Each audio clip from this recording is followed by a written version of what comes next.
આપણે જો સાડીનું બનાવીએ છીએ, આ બે ભાગ લેવાના. પેલા બે ભાગ લીધા પછી અહીંયાથી જે આ ભાગ છે ને આટલું આમ કાઢવાનું, આટલું આપણે 8નું રાખવાનું, 7નું રાખવાનું, 7નું કરી દે બંધ કરી દેજો.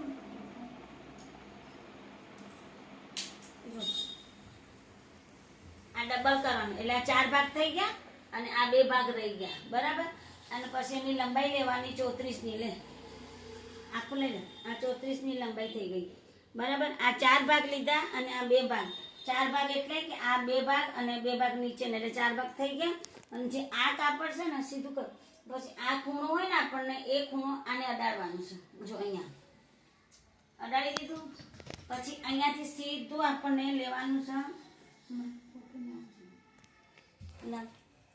પછી અહીંયાથી આ જે ભાગ હોય ને એ સીધું આના માપો માપ અહીંયા દોરી દેવાનું. પેલા આના માપો માપ 3 મીટરનો 2 કડીવાળો પટિયાલા અહીંયાથી લેવાના તમારા 8, આ 9 લેવાના. 9 લેવા હોય તો ને 8 લેવા તો પણ આ 9 જરૂરી હોય છે મોટા છોકરાનું. આ સીટ ભાગ આવી ગયું તમારે. જો આ સીટ ભાગ અહીંયાથી કાપવાનું. પછી આ રાઉન્ડ વાળો ભાગ આખો અહીંયા આપણે જે કર્યું ને, જે ચોકડી મારી હતી આપણે સીધું 4 ભાગ કર્યા ને કપડા, આમ કરી દેવાનું. જો હવે આ ભાગ છે ને તમારે આખું પટિયાલા જેવું આકાર તમને દેખાશે. પછી આ 2 ભાગને અલગ કરી દેવાનું પાછું, ઉપરવાળાને આખા નહીં, 4 ભાગ અલગ નહીં કરવાના, ખાલી ઉપરવાળાને 2 ભાગને અલગ કરી દેવાના. જો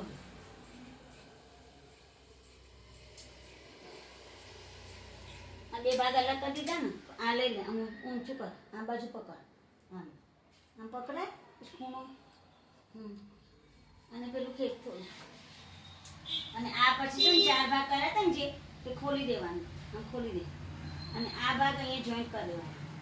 જો આ આખી મોરી આવી ગયા, આપણે આ મોરીનો ભાગ થઈ ગયો. આ નીચેનો ભાગ છે ને જે, એ મોરીનો ભાગ આવી ગયો.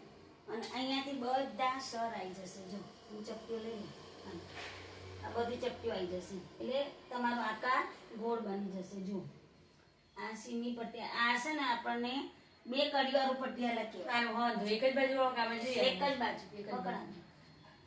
આ જો 2 ભાગ થઈ ગયા ને, ફરી રિપીટ કરું. જો આ 2 ભાગ આપણે કટિંગ કર્યા ને એ અહીંયા જોઈન્ટ કરવાના છે. જોઈન્ટ કરે ને એટલે આ અહીંયા નીચે મોરી આવી જશે.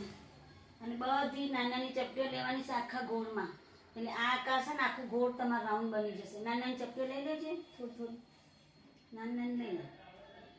પેલી બાજુ લેવડાવી દે, વચ્ચે મૂક, થોડું દૂર રાખવાનું.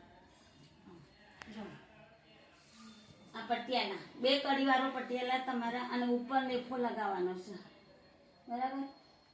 વિડીયો સારો લાગ્યો હોય તો બોલ, વિડીયો સારો લાગ્યો હોય તો લાઈક કરજો, સબસ્ક્રાઈબ કરજો, કમેન્ટ કરજો. પ્રાર્થના બેન સીવણ ક્લાસ.